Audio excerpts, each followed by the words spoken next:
Hello everybody, this is Mr. Cloud, and in this video I'm going to go through 3 questions we had difficulty with yesterday and explain why the answers are what they are. Alright, so the first question that was the most commonly missed was, which of the following is the number one similarity between political parties?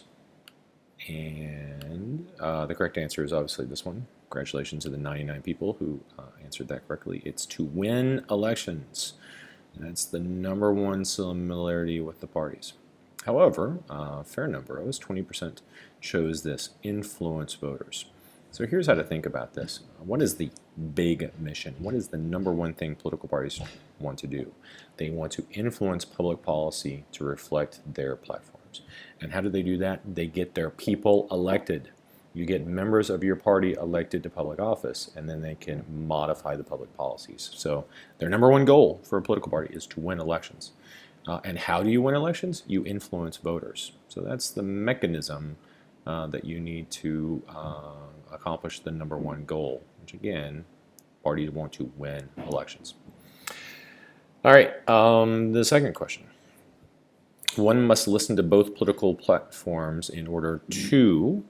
Now here's the thing, when it says one must, this is kind of an archaic way of saying this. This is really saying, if you're a person, an individual must listen to both in order to do what? So think of this from the perspective of just an individual person.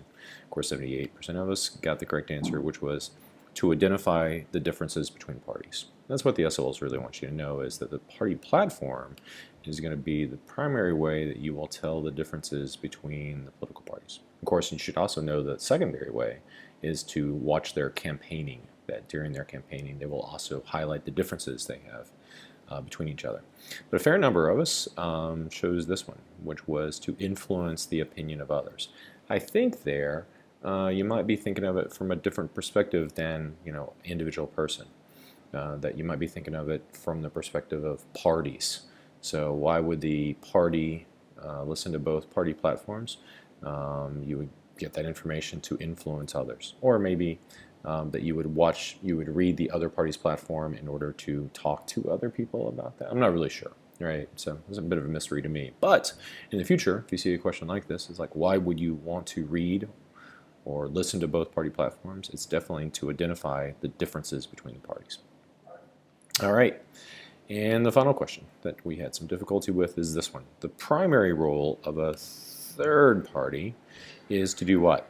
Of course, and you should remember that third parties, they're built around either a strong political personality, like Teddy Roosevelt or Ross Perot, or they're singly built around a single idea, which is the correct answer. Of course, 83% of you all chose third parties. Primary role is to introduce a new idea or push for a particular issue, like the Abolition Party.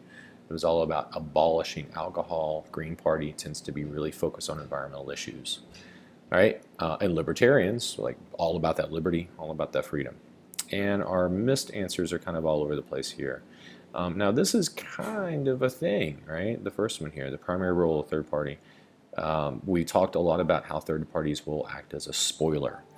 That they keep other candidates from winning. But that's not their primary function. That's not why they exist, is just to keep other people from winning, typically. This one, highlight an outstanding candidate in order to gain name recognition for the next election. Again, that's be kind of an odd primary function to exist, is just to always be looking out for the next election. Now, they really try to push either a person or an idea for this election. They oftentimes fail in that, though.